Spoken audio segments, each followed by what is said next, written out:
अस्सलाम वालेकुम। आज के लेक्चर की तरफ चलते हैं। लेक्चर नंबर हमारा 5।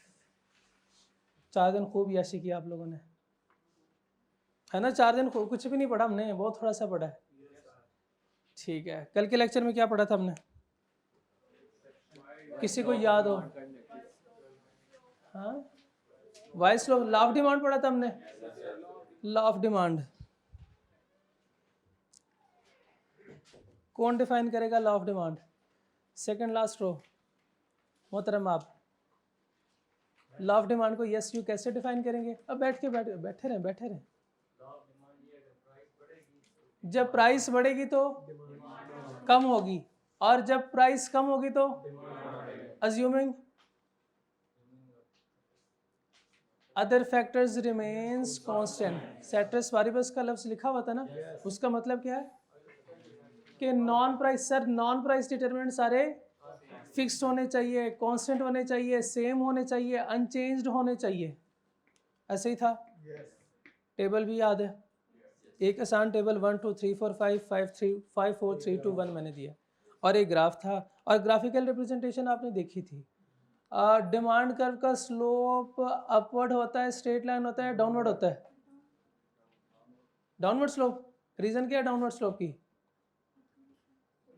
रीजन क्या है? रीजन यह है सर, प्राइस चूंकि ज्यादा हो रही है तो इसलिए डिमांड कम हो रही है, और जब प्राइस कम होगी तो डिमांड ज्यादा होगी। ये रीजन है? ये नहीं है।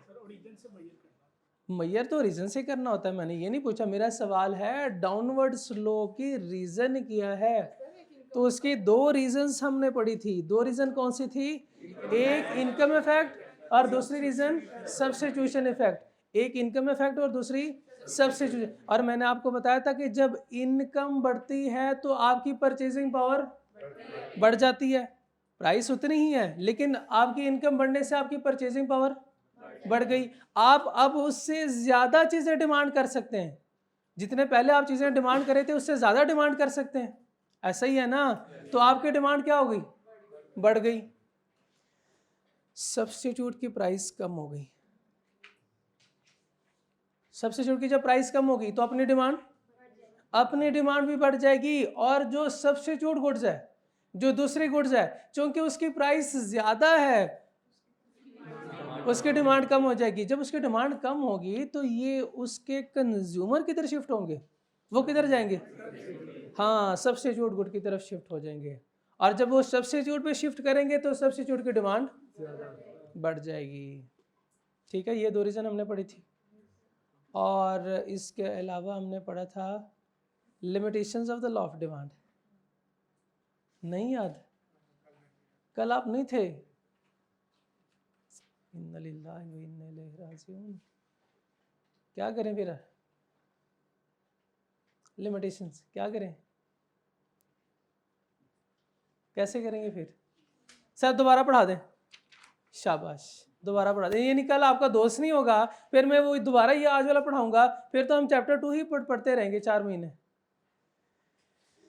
नहीं, ऐसे छुट्टी नहीं करनी आपने, पहली क्लास में बता दिया था ना। अच्छा, प्रैक्टिकल थे आपके, तो वो वाले लेक्चर का मैं उनसे रिक्वेस्ट करता हूँ अगर किसी तरह कोई अरेंजमेंट हो सकती है। ठीक है, जिन स्टूडेंट ने नहीं लिया ग्रुप में कर। लिमिटेशन सुनाए आप? कभी आप भी नहीं थे। Limitation of the law of demand, necessities of life. कैसे? सर उसकी प्राइस बढ़ेगी तो हम क्या खाना छोड़ देंगे? खाना तो नहीं छोड़ेंगे। प्राइस बढ़ेगी फिर भी हमने चीज़ें परचेज करनी है। लाइफ सेविंग मेडिसिन है, प्राइस बढ़ रही है, क्या करेंगे? फिर भी परचेज करेंगे, फिर भी हमारी मजबूरी है जी। नेक्स्ट, उसके अलावा चेंज इन इनकम। अगर इनकम आपकी इंक्रीज होती है फिर भी प्राइस बढ़ी, आपकी इनकम भी बढ़ गई, अब क्या करेंगे? बिल्कुल डिमांड को बढ़ाएंगे। नेक्स्ट यू मैन जी। इसके अलावा लिमिटेशन, एक्सपेक्टेशन है, एक्सपेक्टेशन अबाउट फ्यूचर शॉर्टेज या प्राइस। फ्यूचर में एक्सपेक्टेड है कि प्राइस कम हो जाएगी, फ्यूचर में एक्सपेक्टेशन है कि प्राइस कम होगी, डिमांड फिर भी ज़्यादा, और शॉर्टेज में भी ऐसा ही है। और फैशन, चेंज इन फैशन, ये ट्रेंड, इग्नोरेंस ऑफ कंज्यूमर। इसके अलावा आखिरी है गिफन गुड्स। गिफन गुड का कॉन्सेप्ट थोड़ा सा मुश्किल है, इसको गौर से सुने। आपको पता है हमारे पास 2 टाइप्स ऑफ गुड्स होती हैं, एक को हम नाम देते हैं नॉर्मल गुड्स और दूसरे को इन्फीरियर गुड। शाबाश। गिफन गुड्स में 2 टाइप ऑफ गुड्स होंगी। मैं एक एग्जांपल से समझाने की कोशिश करूंगा, शायद कि तेरे दिल में उतर जाए मेरी बात। यहाँ पे इसको लेते हैं, यह है दाल, सही लिखा है, और ये गोश्त। दाल और गोश्त। दाल की प्राइस क्या है ऐसे आजकल?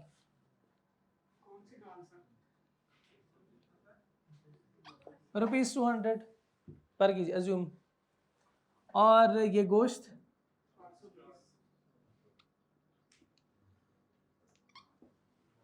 मैं अज्यूम कर रहा हूँ 500 पर केजी, ठीक है। आप महीने में ये 2 गुड्स कंज्यूम कर रहे हैं, एक है दाल और एक गोश्त। अच्छा, अगर मैं आपसे पूछूं कि इसमें नॉर्मल गुड कौन सी है तो आप मुझे बता सकते हैं? दाल। लेकिन मेरे लिए तो नॉर्मल है गोश्त। नॉर्मल का मतलब यह है कि जब मेरी इनकम इंक्रीज होगी तो मैं इसकी कंजम्पशन, उसकी डिमांड भी इंक्रीज करूंगा। तो जब आपकी इनकम इंक्रीज होगी तो आप दाल ज्यादा खाएंगे, क्या खाएंगे आप? गोश्त ज्यादा खाएंगे। इसका मतलब ये आपके लिए इन्फीरियर है और ये आपके लिए नॉर्मल है। ठीक, सारे एग्री करते हैं? नॉर्मल गुड वो गुड है अगर मेरी इनकम बढ़ती है तो डिमांड भी बढ़ जाएगी। इन्फीरियर गुड कौन सी होती है कि जब मेरी इनकम बढ़ती है तो डिमांड। दोनों की एग्जांपल याद है? सर वो आपने मैसेज भी किया था, उसमें भी उसकी एग्जांपल लिखी हुई थी। कितने स्टूडेंट ने मैसेज पढ़ा था? वो गोल्डन स्टेटमेंट, बस 1 2 सवा 2। इससे पहले चलें आप 20 दिन जो है दाल खा रहे थे और महीने में आजकल 30 दिन होते हैं, 10 दिन आप गोश्त कंज्यूम कर रहे हैं, ठीक है। और आपने बताया सर ये जो है ये है इन्फीरियर और ये क्या है? नॉर्मल। इसके लिए कंडीशन है, गिफन गुड के लिए ये कंडीशन है कि 2 गुड्स होंगी, एक गुड इन्फीरियर और एक नॉर्मल। और हमने साबित क्या करना है? हमने ये गिफन गुड क्या है, ये लिमिटेशन है, ये एक्सेप्शन है किसकी? Law of demand. इसका मतलब लॉ ऑफ डिमांड इस एग्जाम्पल में एप्लीकेबल नहीं होना चाहिए, साबित करना मैंने।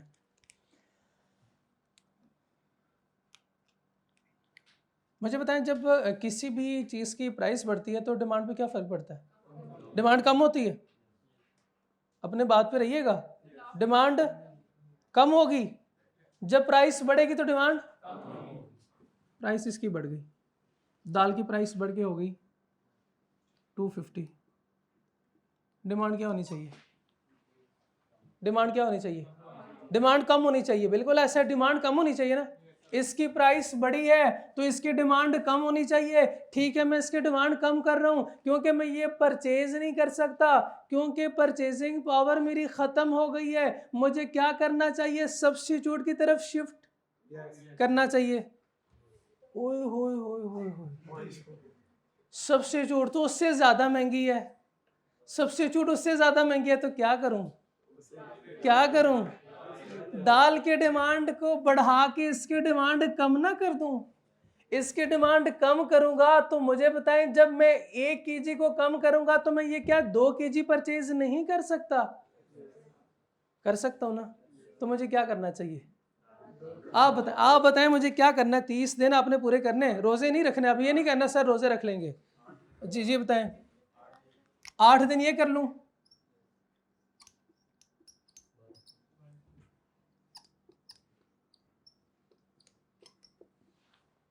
आपको पता है आपने क्या किया? आपको नहीं पता आपने क्या किया? आपको नहीं पता आपने क्या? जब इसकी प्राइस बढ़ी है ना, जब इसकी प्राइस बढ़ी है फिर आपने इसकी डिमांड भी।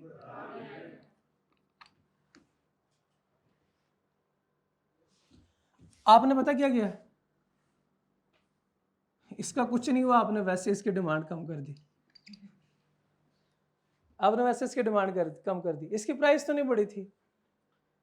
खैर इधर हमारा लॉ पूरा हो रहा है, लॉ की एक्सेप्शन वायोलेशन पूरी हो रही है कि प्राइस बढ़ रही है तो डिमांड भी बढ़ रही है, जबकि लॉ क्या कहता है, जब प्राइस बढ़ेगी तो डिमांड कम होगी और जब प्राइस कम होगी तो डिमांड। क्या ये एक्सेप्शन नहीं है? क्या यही साबित नहीं करना था? देख लें कुछ। गिवन गुड के लिए क्या रिक्वायरमेंट है? Inferior and normal. इंफीरियर की अगर प्राइस बढ़ेगी तो क्या होगा, इसकी डिमांड भी बढ़ जाएगी, इंफीरियर गुड की डिमांड। जबकि इंफीरियर के लिए हमने जनरल रूल ये पढ़ा था कि जब हमारी इनकम बढ़ती है या जब उसकी प्राइस बढ़ती है, नॉर्मल के लिए अगर मैं बात करूं कि जनरल रूल हमारा यह है कि जब किसी भी चीज़ की प्राइस बढ़ती है तो डिमांड, लेकिन इस केस में डिमांड उसकी बढ़ रही है, तो यही इसकी एक्सेप्शन थी लॉ की। क्लियर हो गया? Basic necessities of life inferior good को इसमें क्लासिफाई करें, आप कर सकते हैं। अभी क्लासिफिकेशन चैप्टर 1 में हम पढ़ेंगे, तो मैं आपको बताऊंगा किस बेस पे क्लासिफिकेशन हुई थी, लेकिन यहाँ पे आपको समझ आ गया, यहाँ पे लॉ की वायलेशन हो रही है, यहाँ पे आपका कॉन्सेप्ट क्लियर हो गया। इधर कोई मसला हो तो मुझे वो बताएं, यहाँ तक कोई मसला नहीं। मैं अभी टाइप्स ऑफ गुड्स की तरफ आपको नहीं लेके जा रहा कि किस बेस पे मैंने इसकी क्लासिफिकेशन की है। क्या मैंने ये क्लासिफिकेशन इनकम के बेस पे की है, क्या ये क्लासिफिकेशन मैंने नेसेसिटीज के बेस या पर्पस के बेस पे क्लासिफिकेशन की है, क्या ये क्लासिफिकेशन मैंने नीड्स के बेस पे की है, क्या ये क्लासिफिकेशन मैंने अवेलेबिलिटी के बेस पे की है। मैं नहीं बता रहा आपको, ये चैप्टर 1 में बताऊंगा, यहाँ बता दिया तो फिर चैप्टर 1 में क्या पढ़ाऊंगा। ठीक है, यहाँ तक क्लियर? आगे चले। भाई की फरमाइश थी सर एक दफ़ा दोबारा रिवाइज करवा दें। सारा रिवाइज हो गया रिवाइज। लॉ को पहले हमने डिफाइन किया डिस्क्रिप्टिव फॉर्म में, फिर टेबल आपको मैंने सुनाया, जुबानी सुनाया, एक मुश्किल टेबल था 1 2 3 4 5 और दूसरे 5 4 3 2 1, और फिर ग्राफ भी आपने देखा कैसे डायग्राम कैसे बनती है इसकी। ये पता नहीं सर ऐसे कोई लाइन नहीं लगाते हैं, ये इधर हम लिखते हैं क्वांटिटी डिमांड और इधर ये प्राइस, ये है डायग्राम।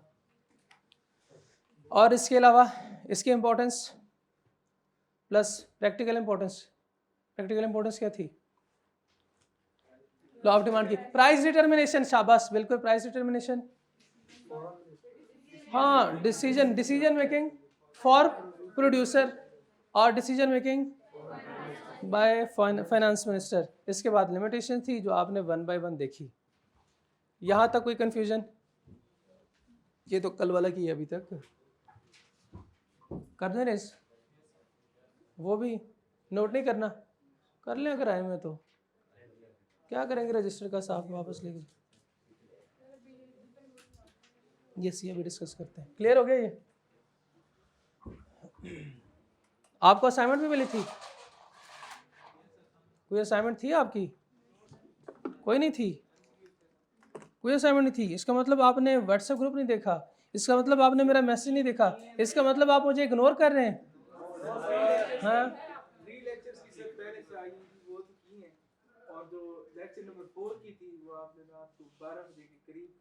चलें, आज से मैं इंशाल्लाह कोशिश करूंगा आपको क्लास के बाद शेयर किया करूंगा, ठीक है सर। ये क्या है, ये सेक्शन सर लाइट ऑफ हो सकती है, आप लोगों को नजर तो नहीं आ रहा?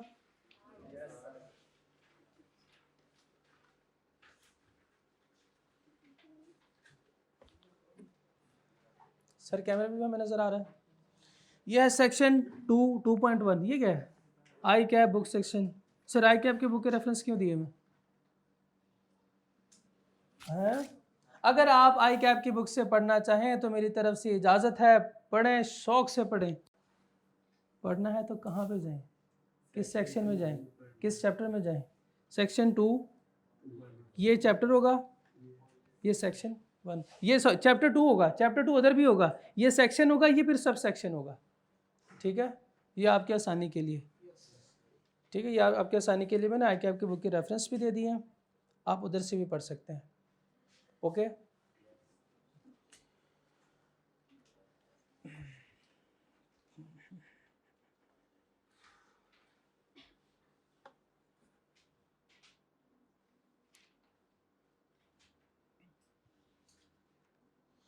चलें जी, असाइनमेंट ओपन करें। शाबाश, जो आपको असाइनमेंट मिली थी, असाइनमेंट डिस्कस होगी और रोज़ डिस्कस होगी, और जो नहीं करके आएगा वो नहीं होगी। अल्लाह पाक उसे हिदायत दें। और वॉल्यूम 1 क्या है? कल आपको बताया था जो स्टडी नोट्स हैं आपके, वो हमारा वॉल्यूम 1 है, ठीक है। और चैप्टर एंड पे आपको एमसीक्यूज भी दिए गए हैं, अटैच है, वो हमारा वॉल्यूम 2 होगा।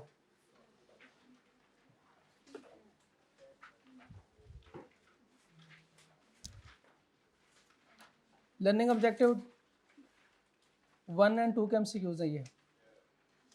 L1 के कॉन्सेप्ट चेकर, L1 के एंड पे कॉन्सेप्ट चेकर के एमसीक्यूज होंगे। बट इस कॉन्सेप्ट चेकर किया है सर, ये कॉन्सेप्ट चेकर है आई कैप के एमसीक्यूज। और मैंने पहली क्लास में आपको बताया था आई कैप में जितनी भी चीज़ें हैं वो हमारी किताब में आपको मिलेगी। पेज नंबर बताऊँ आपको, लर्निंग ऑब्जेक्टिव 1 के एंड पे देखें कॉन्सेप्ट चेकर एक बॉक्स बना होगा, देखें आप, बना हुआ है। शाबाश, मिल गया। पेज नंबर 3, शाबाश। बताएं अब, आपने एमसीक्यूज किए होंगे, किए कि नहीं किए? If the price of substitute of commodity X falls, price of substitute of commodity X, commodity X की एक गुड सब्स्टिट्यूट है, उसकी प्राइस क्या हो रही है? कम हो रही है। The demand for X will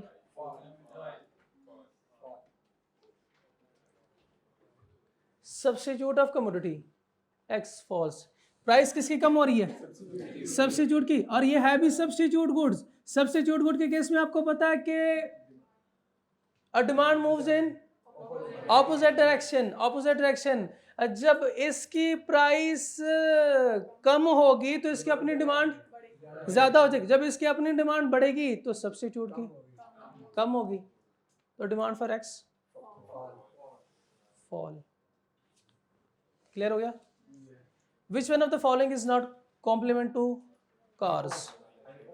iPhone, navigation system, ये होता है ना गाड़ियों में, सीएनजी,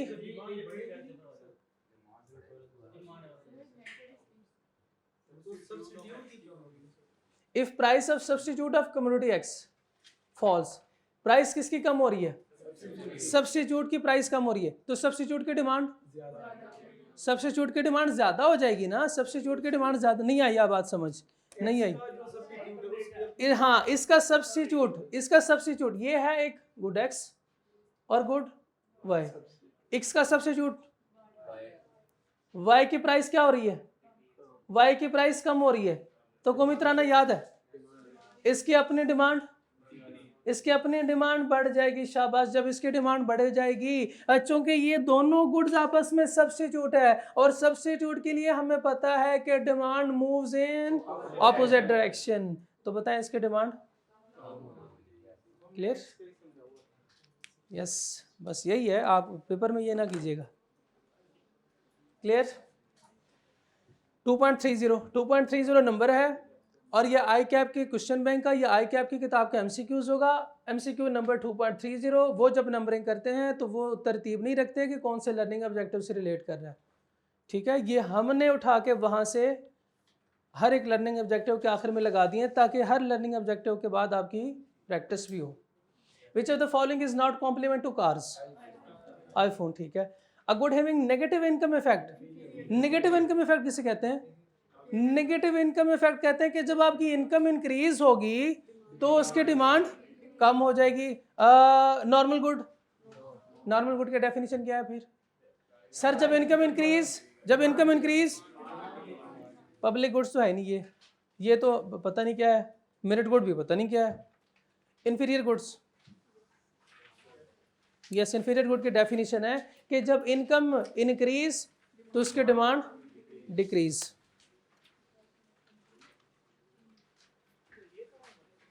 ये कहां पर है? ये LO2 LO2 देखें उसके एंड पे कॉन्सेप्ट चेकर, ये 1-2 दिन आपको मसला होगा, उसके बाद ठीक हो जाएगा। पेज नंबर 26 है। Which one is not a precondition of law of demand? Which one is not a precondition of law of demand? Price of substitute determinants में था कि नहीं? ये इनकम ऑफ कंज्यूमर,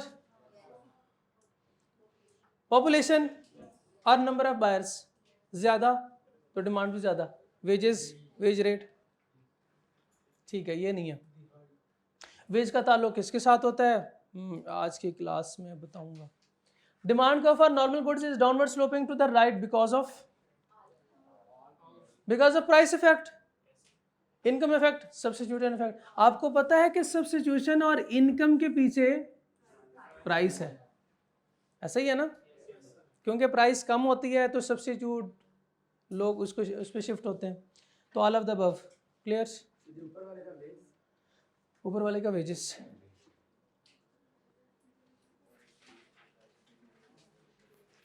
अब वॉल्यूम 2 जो चैप्टर एंड पे आपको MCQs दिए गए हैं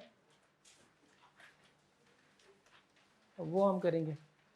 मैंने लिखा हुआ है, मुझे पता है आपको क्वेश्चन नंबर, आपने वो मैसेज मेरा इग्नोर किया था तो इसलिए मैंने आपके लिए क्वेश्चन नंबर लिखा हुआ है। नहीं है ना? ये मैं आपने, शाबाश। डिमांड का slopes downward because of what is law of diminishing marginal utility? पता नहीं। इसको ऐसा करें, डिलीट करें इसको, काट दें इसको।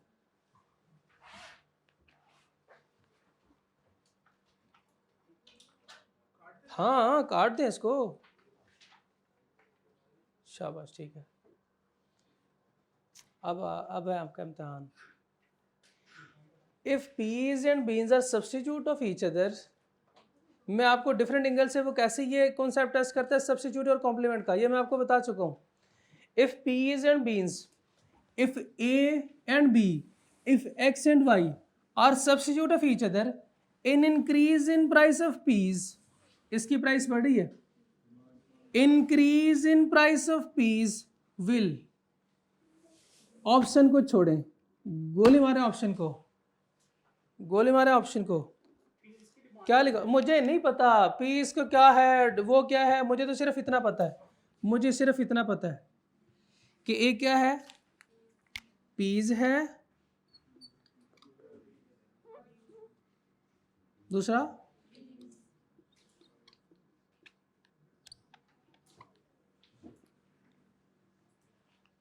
अब आगे बताएं सर, दोनों सब्स्टिट्यूट हैं, ठीक है।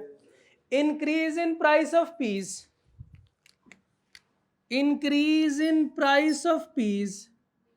पीस की प्राइस इंक्रीज हो गई, तो मुझे तो मेरा तराना याद है, इसकी प्राइस इंक्रीज होगी तो इसकी अपनी डिमांड कम हो जाएगी, क्योंकि ये दोनों गुड्स आपस में क्या है, सब्स्टिट्यूट है। तो सब्स्टिट्यूट के लिए आपको एक कंडीशन याद है कि demand moves in opposite direction.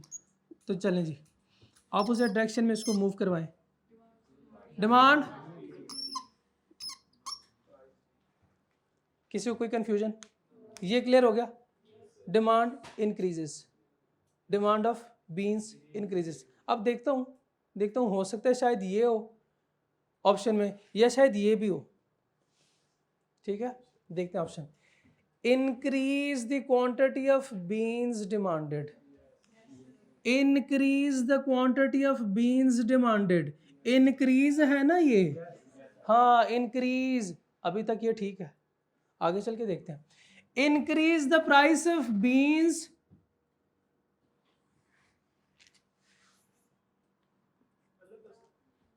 कहीं लिखा हुआ है, ये कहीं लिखा हुआ है तो गलत है, आगे नहीं पढ़ रहा मैं, गलत है। मैंने नहीं बताया आपको, मैंने तो आपको नहीं बताया कि जब डिमांड ज्यादा होगी तो प्राइस भी बढ़ेगी।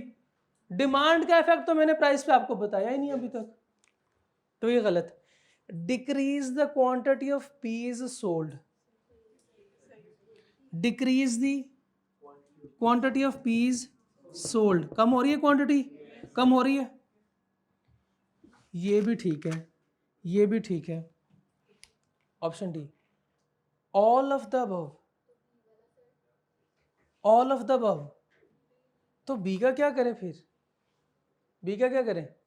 कुछ भी ना करें, इसको टिक करें, इसको टिक करें। मैं आपकी जगह होता तो मैं यही करता, मैं आपकी जगह होता तो यही करता। करें, ऐसे क्या देख रहे हैं?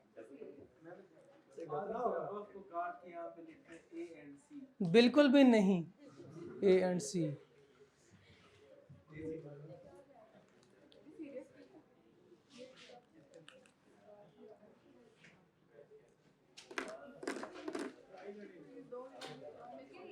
जी सर, दो ऑप्शन टिक करेंगे तो रॉन्ग नहीं हो जाएगा? बिल्कुल भी रॉन्ग नहीं होगा। अगर तो कभी आपके पेपर में भी दो ऑप्शन आ जाते हैं तो फिर साथ में वो यहाँ पे स्टेटमेंट के साथ लिखेगा सेलेक्ट टू आंसर। आप जब एक करेंगे तो आपको आधे नंबर मिलेंगे, आपको आधे, क्योंकि आपको पता है कि हर एमसीक्यूज के 2 नंबर होते हैं, तो फिर आपको 1 नंबर मिलेगा। टेस्ट में आएंगे इस तरह के एमसीक्यूज। अच्छा सर, इस पे क्लिक किया, दोबारा इस पे क्लिक करूंगा तो ये तो डिसेबल हो जाएगा, और होना भी चाहिए, और ऐसा ही होना चाहिए कि जब आप इस पे क्लिक करो ये क्लिक नहीं होगा ऑप्शन, तो फिर क्या करना पड़ेगा? पहले इसको डिसेबल करना पड़ेगा आपको। इसको डिसेबल करेंगे तो फिर ये इनेबल हो सकता है। लेकिन सर जब जिसमें सेलेक्ट टू आंसर होंगे फिर उसमें क्या करेंगे? उसमें आपके चारों ऑप्शंस ही इनेबल होंगे, आप किसी भी दो पे टिक कर सकते हैं। ठीक है, तो पेपर में ऐसे होगा। साथ साथ पेपर की तैयारी हो रही है आपकी? हाँ यस सर, चले जाओ फिर पेपर देने। विच of the following is held constant along the demand curve?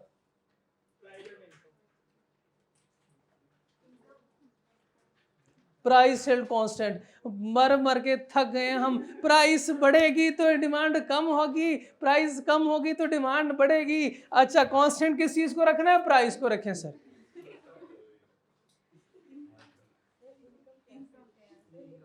Income of the consumer. क्यों इनकम? क्यों ये चूंकि सर नॉन प्राइस डिटर्मिनेंट है। नॉन सेट्रस पारिबस में क्या पढ़ा था हमने कि all non price determinant should be remains constant.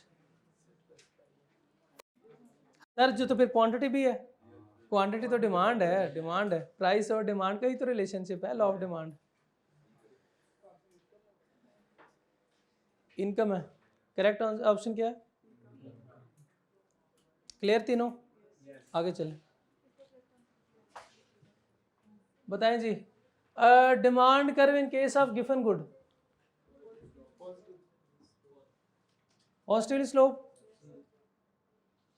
Demand curve in case of given good is positively slope का मतलब ये है, इसका मतलब ये है कि जब प्राइस बढ़ेगी तो डिमांड भी बढ़ेगी, जब प्राइस बढ़ेगी तो डिमांड भी बढ़ेगी। ये देखिए, प्राइस पहले अगर ये है ना तो डिमांड ये है, प्राइस मैंने बढ़ा दी, ये कर दी, डिमांड ये, प्राइस बढ़ के और हो गई, डिमांड भी बढ़ रही है। ये प्राइस बढ़ रही है ना, तो साथ साथ क्या हो रहा है? डिमांड भी बढ़ रही है।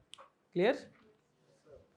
वो डायग्राम इसके साथ बना सकते हैं, इधर जगह बनी होगी, जगह छोड़ी हुई है मैंने आपके लिए।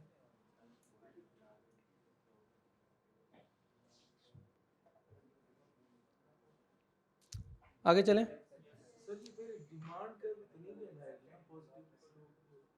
सर इसको डिमांड कर्व तो नहीं कहेंगे, इसको क्या कहें? इंटर डिमांड कर्व कहें फिर।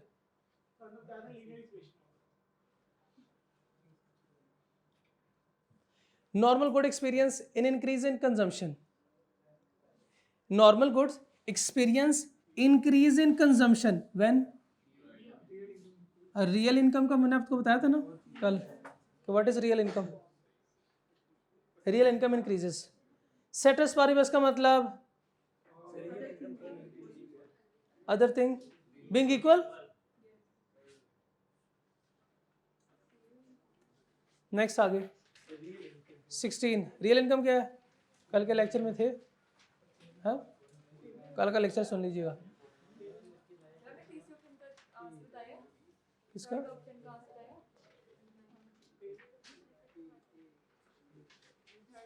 डिमांड का स्लोप डाउनवर्ड बिकॉज ऑफ, इसका सी है, करेक्ट ऑप्शन है सी। लेकिन आपने इसको डिलीट करना है, इसको डिलीट करें फिर क्या, फाड़ दें, फेंक दें ये नोट्स सारे, इसको डिलीट करें, इसको क्रॉस करें, नहीं करना बस इसको। ये पहले हमारे सिलेबस में था ये कॉन्सेप्ट डिमिनिशिंग मार्जिनल यूटिलिटी का, लेकिन अब नहीं है, ठीक है। और डिमांड का शो, बातें नहीं करनी। डिमांड का show relationship between the quantity demanded for a commodity और a given time and price of related goods, price of commodity. Demand जो है, प्राइस ऑफ रिलेटेड कमोडिटीज को तो हमने कांस्टेंट रखना है। ये प्राइस ऑफ रिलेटेड गुड्स है ना, रिलेटेड कमोडिटी, रिलेटेड गुड्स, इसको तो हमने कांस्टेंट रखना है। इनकम ऑफ कंज्यूमर को कांस्टेंट रखना है, टेस्ट प्रेफरेंसेस को भी कांस्टेंट रखना है। प्राइस ऑफ कमोडिटी को हम चेंज कर सकते हैं, ये प्राइस ऑफ द प्रोडक्ट है। क्लियर? कोई कंफ्यूजन? No confusion? आगे चले। 21 when a demand schedule is drawn up which of the following is not held constant. कभी हेल्ड कांस्टेंट के बारे में पूछ रहा है, कभी नॉट कांस्टेंट। किसको कांस्टेंट नहीं रखना? प्राइस ऑफ सब्स्टिट्यूट, शाबाश, बिल्कुल गलत। Price of the good. Complementary क्यों नहीं? कॉम्प्लीमेंट्री क्यों नहीं सर? इसको कांस्टेंट रखना है, इसको भी कांस्टेंट रखना है, ये तो रिलेटेड गुड है ना, इसको भी तो हम कांस्टेंट रखते हैं। A fall in the demand for the commodity X can be caused by a fall in the demand for commodity X. Fall in the demand for commodity X can be caused by, किसकी वजह से ये हो सकता है, किसकी वजह से पॉसिबल है, किसकी वजह से ये डिमांड में, डिमांड ऑफ कमोडिटी एक्स में कमी आ सकती है? Redistribution of income, redistribution of income नहीं, नहीं, गलत है, बिल्कुल। Rise in the price of substitute, rise in the price of substitute. देखें, अब देखें, rise in the price of substitute का मतलब यह है कि सब्स्टिट्यूट की प्राइस बढ़ गई। जब सब्स्टिट्यूट की प्राइस बढ़ेगी तो सबकी सब्स्टिट्यूट की अपनी डिमांड कम हो जाएगी, तो हमारे गुड की डिमांड बढ़ जाएगी। लेकिन हम तो कहते हैं फॉल, कम करना है, इसको भी कम करना है। Fall in the price of complement, complement की प्राइस को फॉल करो, देखते हैं कम करते हैं। कॉम्प्लीमेंट गुड्स है, कॉम्प्लीमेंट गुड वो गुड जिसकी डिमांड इकट्ठी मूव करती है, या तो इंक्रीज होगी तो इकट्ठी इंक्रीज होगी, अगर डिक्रीज होगी तो एक साथ डिक्रीज होगी। अब क्या हो रहा है? Fall in the price of complement, जब इसकी प्राइस कम होगी तो इसकी डिमांड बढ़ेगी, इसकी डिमांड बढ़ेगी तो कॉम्प्लीमेंट गुड है तो दूसरे गुड की डिमांड भी बढ़ जाएगी। और हमने क्या देखना है? Fall. Fall in the price of substitute, substitute की प्राइस जब फॉल करेगी, जब इसकी सब्स्टिट्यूट की प्राइस फॉल करेगी, जब इसकी प्राइस फॉल करेगी तो इसकी अपनी डिमांड ज्यादा हो जाएगी और हमारी डिमांड। क्लियर? बाकी ऑप्शन क्यों गलत है ये भी समझ आ गया?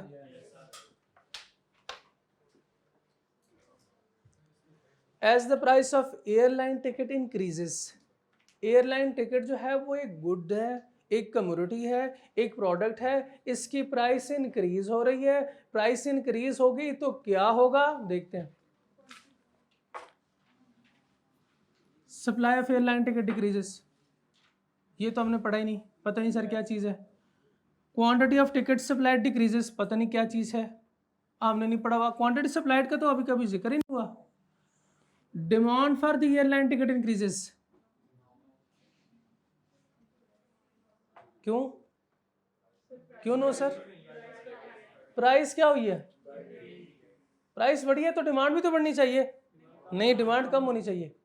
Quantity of ticket demanded decreases, ये करेक्ट ऑप्शन है। The law of downward sloping demand holds that, शाबाश, जल्दी से बताएं। Law of downward sloping demand, law of demand ही है, holds that a surplus of goodwill cause price to fall. पढ़ा हुआ आपने? ऐसा कुछ पढ़ा हुआ आपने? नहीं। People normally buy more of the good is their income rises, नहीं ऐसा कुछ। The quantity of good purchase will decrease if goods, The quantity of goods that consumer willingly purchase increases is the price of good. यही law था ना, जब price कम होगी तो demand. 28. When applied to demand for commodity X, the phrase. इसका B option हो सकता है, बताएं कैसे हो सकता है इसका बी ऑप्शन. हाँ बिल्कुल सही कह रहे हैं, वो तो डिटरमिनेंट में था, ये इसके डेफिनेशन तो नहीं है. डिस्क्रिप्टिव फॉर्म में तो ये पढ़ा था आपने. लॉ के डिस्क्रिप्शन पूछ रहे हैं ना, डिटरमिनेंट्स तो नहीं पूछ रहा आपसे.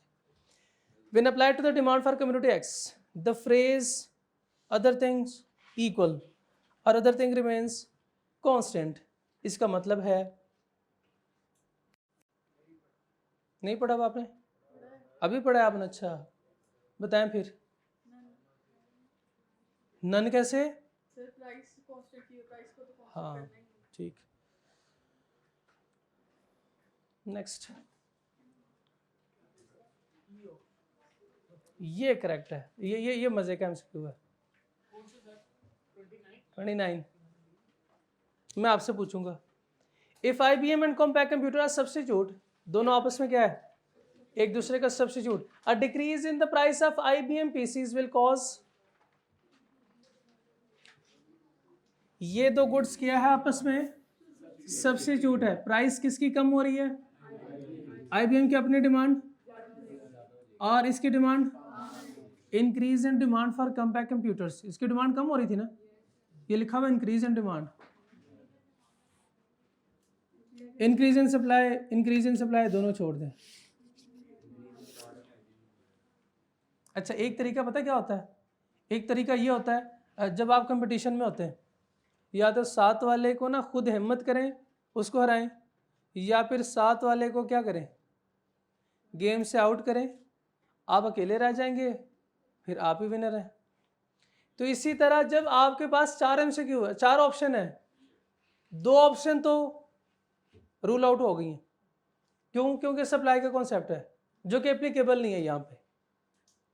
ठीक है ना, सप्लाई का कॉन्सेप्ट यहाँ पे एप्लीकेबल नहीं है, तो 2 ऑप्शन रह गई हैं, A एंड B. अब A एंड B में आपने सिलेक्शन करनी है. आपको पता है कि इसकी डिमांड कम हो जाएगी, तो फिर इसको रीड करने की जरूरत ही नहीं है. Increase in price will lead to a lower quantity demanded. Increase in price will lead to lower quantity demanded. क्यों,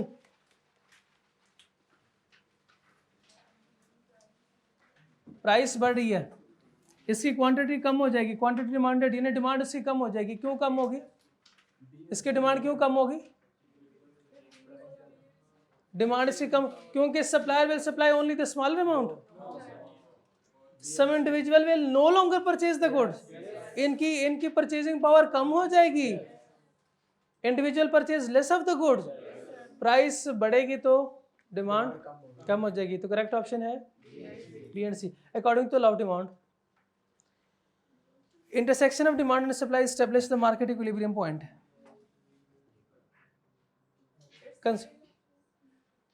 ये क्यों ठीक है, ये चलिए, ये तो हम पढ़ना है ना अभी. Consumer taste can influence the quantity demanded. There is inverse relationship between price and quantity demanded. बिल्कुल ठीक है. There is direct relationship. No. Which one of the following assumption does not confer to the law of demand.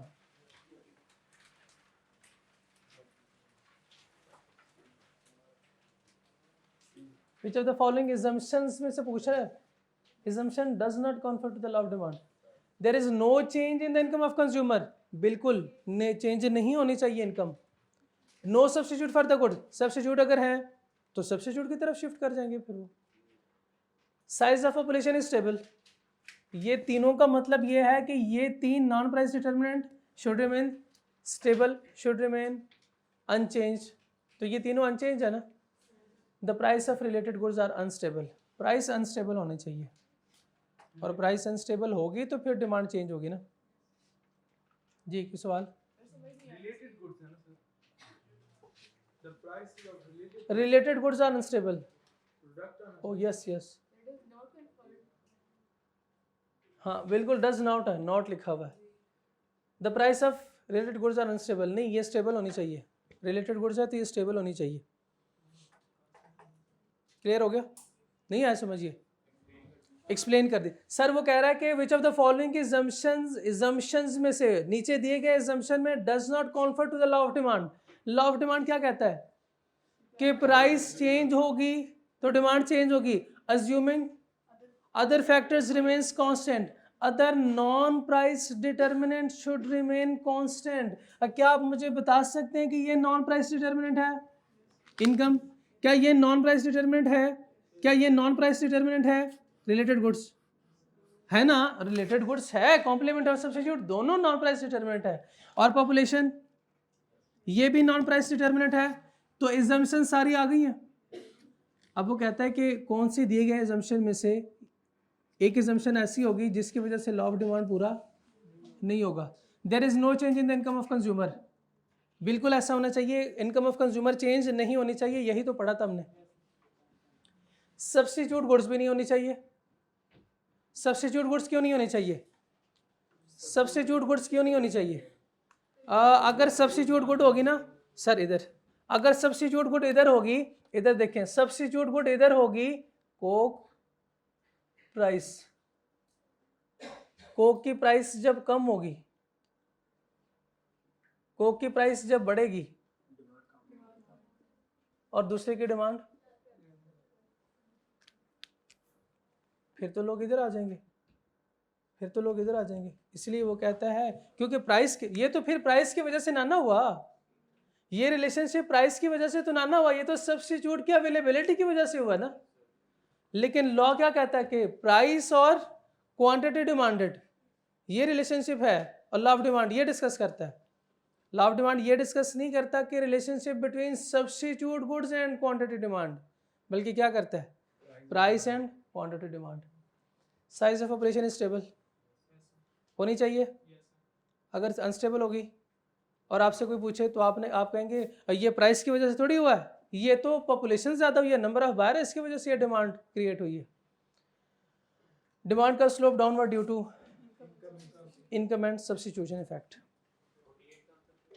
48 का answer क्या है sir? 48 का answer है option Charlie सी। कुछ clear हो गया? चलें, ये थी हमारी असाइनमेंट जो कि डिस्कस होगी और आप करके आएंगे, और नेक्स्ट टाइम अगर नहीं करके आएंगे तो लाइट्स ऑन सर। यस, नहीं स्टेबल नहीं होनी चाहिए, ये स्टेबल होनी चाहिए, सॉरी ये स्टेबल, आप बिल्कुल सही कह रहे हैं। प्राइस वहाँ पे लिखा हुआ था ना, price of related goods should remain unstable, वो स्टेबल होनी चाहिए, और स्टेटमेंट में लिखा हुआ था डज नॉट। आगे चलें, आज क्या पढ़ना है हमने?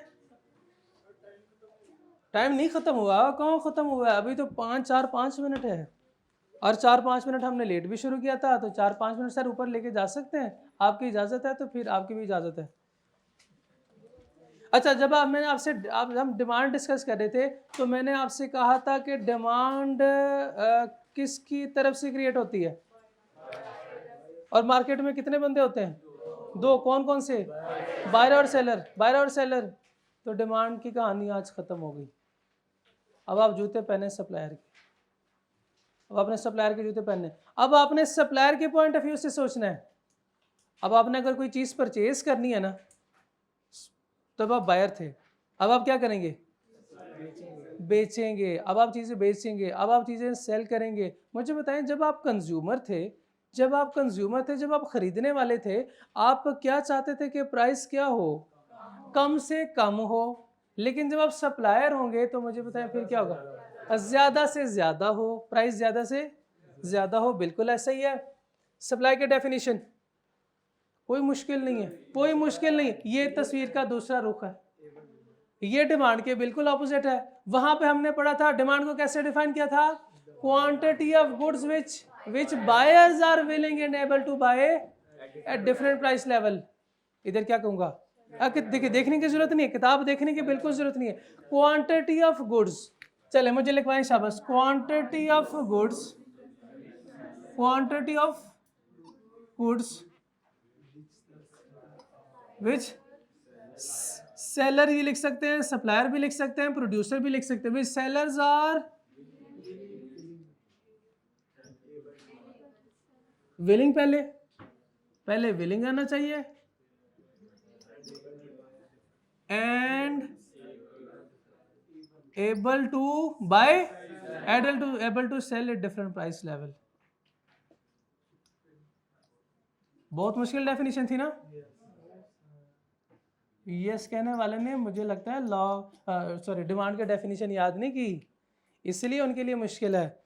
जिसने डिमांड का डेफिनेशन याद की है उसने सिर्फ दो काम किए हैं, एक बायर की जगह पे सप्लायर लिखा है और बाय की जगह पे सेल लिखा है।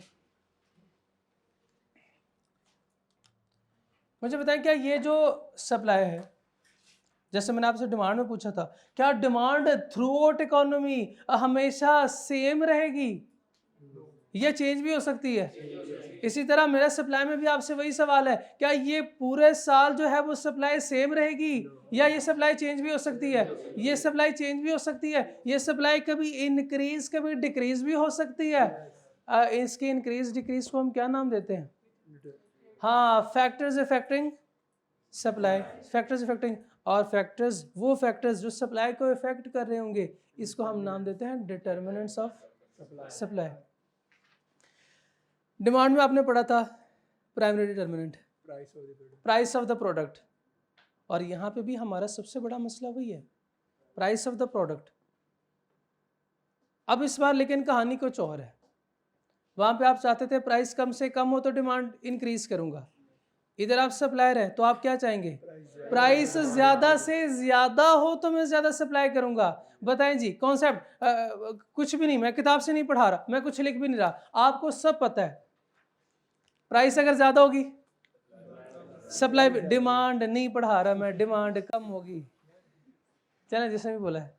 अब प्राइस ज्यादा होगी सप्लाई भी ज्यादा, प्राइस कम सप्लाई भी कम, प्राइस ज्यादा प्राइस कम सप्लाई कम। नहीं, ये नहीं हो, अभी नहीं कुछ कहना। यस, हाँ, हमने पढ़ा भी नहीं है और मैंने पढ़ाया भी नहीं है। नंबर 1 क्या है पहले? Price of the product. मुश्किल है ना economics. Number 2 availability and quality of factors of production. सबसे पहले तो ये देखना ये फैक्टर्स ऑफ प्रोडक्शन क्या है, बाकी बातें बाद में। दोस्त से भी कहते बाकी बाद में करेंगे। मैंने ये सीखना है फैक्टर ऑफ प्रोडक्शन किया, मैंने फीस दी हुई है, मैं इधर पढ़ने आया हूँ, वो सर पढ़ा रहे हैं और हम बातें कर रहे हैं। और चुप क्यों नहीं कर रहे आप? 7 वाली क्लास से आवाज़ आ रही है तो उनको चुप कराए ना। फैक्टर्स ऑफ प्रोडक्शन, आपको पता है ये दुनिया फिजिक्स में या शायद केमिस्ट्री में आपने पढ़ा होगा, कितने अनासर कितने एलिमेंट से बनी है? बचपन में आपने पढ़ा था ये दुनिया 4 अनासर से मिलके बनी है, शायद उसमें था खुराक, हवा, पानी और आग। इधर भी यही है। इकोनॉमिस्ट कहते हैं ये दुनिया 4 अनासर से मिलके बनी है, लेकिन ये 4 अनासर वो वाले नहीं है जो आपने उधर पढ़े थे। ये है, आप I2B में पढ़ेंगे,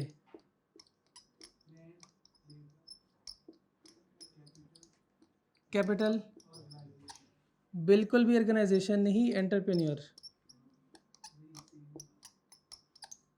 बिल्कुल नहीं है सेम, ये तो कह रहा हूँ, एंटरप्राइज या एंटरप्रेन्योर। लैंड से जैन में क्या आ रहा है? लेबर, कैपिटल, एंटरप्रेन्योर, बिल्कुल सब गलत। ऐसा नहीं, यहाँ यही आपको बताना था कि जो आपको देख के ना ज़हन में आ रहा है कि इसका ये मतलब होगा, वो नहीं है, वो नहीं है, ये कुछ और है, ये कुछ और है। इसको हम नाम देते हैं इनपुट। डिटेल में डिस्कस नहीं कर रहा, चैप्टर 1 का टॉपिक है। सर चैप्टर 1 ही पढ़ा देते पहले, फिर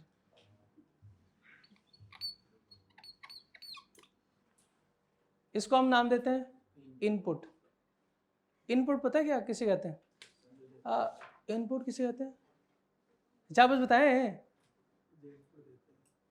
जो इनपुट देते हैं, नहीं, जो आउटपुट देते हैं, जो आउटपुट देते हैं। अब कोई चीज आप बनाते हैं, चलो मैंगो शेक बनाते हैं, उसकी इनपुट क्या है? मैंगो, चीनी को क्या कहते हैं? Sugar, ice plus milk. उसके बाद क्या करते हैं? लाइट चली गई। इसके बाद क्या करते हैं? ये देखें जूसर में आपने डाला, ये एक जूसर, इसमें लगे हुए आपके घर में जो पड़ा है बटन 3, ठीक है। आप जो नहीं बनाते खुद और अम्मा से कहते हैं जूस बना दें, सारा दिन उन्होंने काम किया, फिर भी उनसे जूस बनवाते हैं, आपको शर्म नहीं आती? ये जग है, जूसर है ना, लग रहा है जूसर? अब लग रहा है? नहीं पसंद आया तो अपना बना लें। ये देखें, अब ये सारी चीजें मिलके, ये सारी चीज कॉन्सेप्ट पे फोकस करें, ये सारी चीजें मिलके अब प्रोसेस होंगी। अब ये होंगी प्रोसेस। प्रोसेस होने के बाद क्या होता है? एक निकलता है आउटपुट, जिसको हम नाम देते हैं मैंगो शेक। इसको नाम देते हैं मैंगो शेक। लेकिन इकोनॉमिस्ट इसको पता है क्या नाम देते हैं? इकोनॉमिस्ट को नाम देते हैं आउटपुट या प्रोडक्शन। आउटपुट या प्रोडक्शन का नाम देते हैं इकोनॉमिस्ट इसको। इसको इकोनॉमिस्ट नाम देते हैं इनपुट। ये प्रोसेस है, इसको हम प्रोसेस करते हैं और फाइनल जो चीज बनती है वो जिस चीज को हम नाम देते हैं आउटपुट या प्रोडक्शन। ठीक है। लेबर है, ये मजदूर है। आपके जहन में भी आया था, बिल्कुल ठीक है, बाकी गलत है। ये वो जो अकाउंटिंग वाला कैपिटल इंजेक्ट किया आपने अकाउंटिंग में, कैपिटल क्रेडिट और बैंक डेबिट, जो भी पैसा बैंक में जाता है, तो वो ये नहीं है, ये सरमाया नहीं है, बिल्कुल नहीं है, बिल्कुल नहीं है वो, ये कुछ और है। हम एग्जांपल लेते हैं, फॉर एग्जांपल लेबर, मजदूर है। मजदूर क्या प्रोसेस काम करके आपको प्रोडक्शन देते हैं, यूनिट्स बनाते हैं, आउटपुट बनाते हैं, कोई चीज़ बनती है। अच्छा, ये अगर मजदूर अवेलेबल ना हो तो प्रोडक्शन होगी? अवेलेबल नहीं है, मजदूर अवेलेबल नहीं है, बताएं प्रोडक्शन होगी? जब प्रोडक्शन नहीं होगी तो बताएं यूनिट्स बनेंगे? यूनिट्स नहीं बनेंगे तो सप्लाई बढ़ेगी? अगर अवेलेबिलिटी है तो फिर क्या होगा? प्रोडक्ट सब पॉसिबल है, बिल्कुल सब पॉसिबल है। अवेलेबिलिटी है, ये चीजें अवेलेबल है तो हम इसको प्रोसेस करके आउटपुट या प्रोडक्शन कर सकते हैं। लेबर अवेलेबल है, लेबर अवेलेबल है तो लेबर को यूज करके हम क्या कर सकते हैं? प्रोडक्शन या यूनिट्स प्रोड्यूस कर सकते हैं। Clear? And quality of factor production, quality का मतलब यह है कि स्किलफुल लेबर अगर है तो फिर आप प्रोडक्शन कर सकते हैं, ज्यादा कर सकते हैं। मैं आया क्लास में, मुझे खुद इकोनॉमिक्स नहीं आती, इधर शुरू हो गया, बताएं आप पास होंगे, हो जाएंगे? हाँ, खुद मेहनत करेंगे तो हो सकता है शायद हो जाए, लेकिन मैं अनस्किल्ड हूं, मुझे खुद नहीं पता, मैं तो खुद को नहीं समझा सकता, आपको क्या समझाऊंगा? तो आप फेल हो जाएंगे, चांसेस आप फेल हो जाएं। लेकिन अगर मैं स्किल्ड हूं, मेरे अंदर स्किल्ड है, मैं स्किल्ड फोर्स हूं, तो मुझे बताएं क्या मैं प्रोडक्शन यूनिट्स बना सकता हूं? क्या मैं आपको पास करवा सकता हूं? नहीं, पास तो नहीं करवाना है, मैं तो मेहनत करवाऊंगा, यही आपको कॉन्सेप्ट बताना था। ठीक है ना?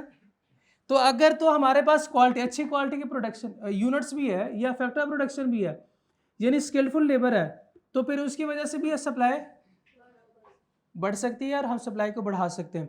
अगर अवेलेबिलिटी नहीं है तो सप्लाई नहीं बढ़ेगी, और अगर अवेलेबिलिटी है फैक्टर प्रोडक्शन की, सप्लाई बढ़ेगी। अगर क्वालिटी का लेबर जो है वो स्किल्ड है, यानी जो फैक्टर प्रोडक्शन है वो उसकी क्वालिटी अच्छी है, और अगर वो फर्क है कम। एक और एग्जांपल से समझते हैं। इससे पहले जो मैं प्रोडक्शन करता था ना,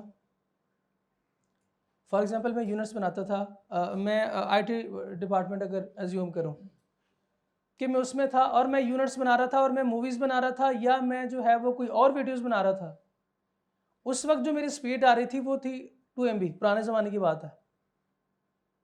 या मैं आप कह लें कि मैं सर्विस जो यूज़ कर रहा था वो 2G कर रहा था। आजकल 4G का दौर है, किसकी प्रोडक्शन ज़्यादा होगी? 4G। क्यों? क्वालिटी इंप्रूव होगी, क्वालिटी इंप्रूव होगी। पहले अगर इंटरनेट अवेलेबल नहीं था, या वो छोड़ें, पहले जो है वो मशीनरी अवेलेबल नहीं थी, लोग जो है मजदूर हाथों से चीज़ें बनाते थे। अब मशीनरी आ गई, बताएं अवेलेबिलिटी है मशीनरी की, प्रोडक्शन बढ़ेगी, सप्लाई बढ़ेगी, और क्वालिटी है उसकी, क्वालिटी इंप्रूव होगी, क्वालिटी से प्रोडक्शन बढ़ेगी। बस यही समझाना था। 2 बात चीज़ें क्लियर हो गई। सप्लाई की डेफिनेशन और 2 डिटर्मिनेंट्स क्लियर। कोई सवाल? ये चैप्टर 1 में बताऊंगा, अभी नहीं बता रहा मैं, ठीक है? अभी समझ भी नहीं आएगी ये तो सारी बातें, ठीक है? कोई सवाल नहीं? ठीक है सर जी, अस्सलाम वालेकुम।